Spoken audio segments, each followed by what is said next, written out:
Avec G20 en maths, il n'y a jamais de problème, mais que des solutions. À travers cette vidéo, nous allons voir ensemble comment déterminer une base du noyau d'une application linéaire. Donc, dans un premier temps, on rappelle la définition, donc soit E et F, 2K espace vectoriel, et F, une application linéaire de E dans F.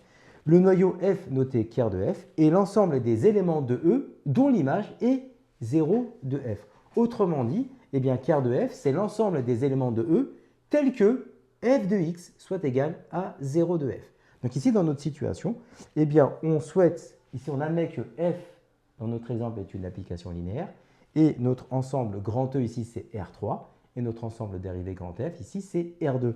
Donc en fait, ici, il suffit de prendre les éléments qui appartiennent à l'ensemble de départ, donc ce sont les triplets de la forme x, y, z, donc on cherche les triplets x, y, z qui appartiennent à ker de f, et cela va vérifier, eh bien, l'équation f de x, y, z égale à 0 de f. Ici, 0 de f, c'est 0 de R2.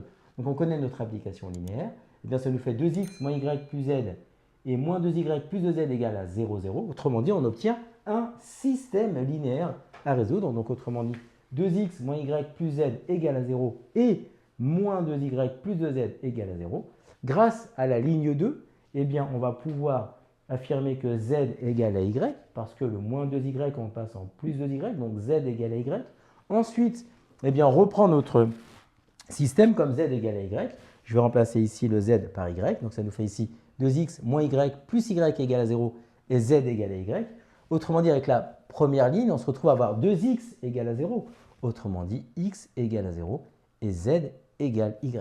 D'après la définition, c'est que ker de f, eh bien, ce sont l'ensemble des triplets qui vont vérifier que f de x soit égal à 0 de f. Donc ici, ker de f, eh bien, c'est normalement les triplets x, y, z, mais on a dit que x valait 0, donc j'ai remplacé ici x par 0.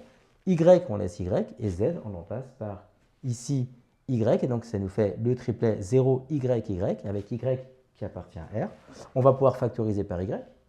Et donc en fait, ici, ce sont tous les vecteurs, d'accord, qui vont s'exprimer en fonction de y. Donc, ce sont tous les multiples de ce type de vecteur-là. Donc, autrement dit, on appelle ça, eh bien, ker de f égale à vect de 0, 1, 1.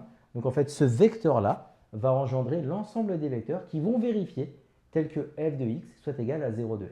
Donc, ici, on vérifie facilement que ce triplet 0, 1, 1 eh bien, est différent du vecteur nul.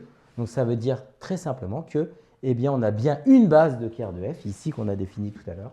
Eh bien, la base de ker de f, c'est l'ensemble vect de 0, 1, 1. On va voir également plus tard qu'il y a un seul vecteur, et donc la dimension de ker de f, ici, c'est égal à 1, parce qu'ici, on a bien une base. Donc ça, c'est la méthode pour déterminer une base du noyau d'une application linéaire. Comme tu as kiffé la vidéo et que tu veux des bonnes notes en maths, alors tu mets un pouce bleu, tu t'abonnes à notre chaîne, tu poses un commentaire, on y répond sans problème. Ensuite, on t'embarque avec nous sur g20enmaths.com. Des exercices corrigés, des détails de ouf avec ça. Plus d'excuses pour pas avoir de bonnes notes en maths. Et bien sûr, rendez-vous sur nos réseaux sociaux.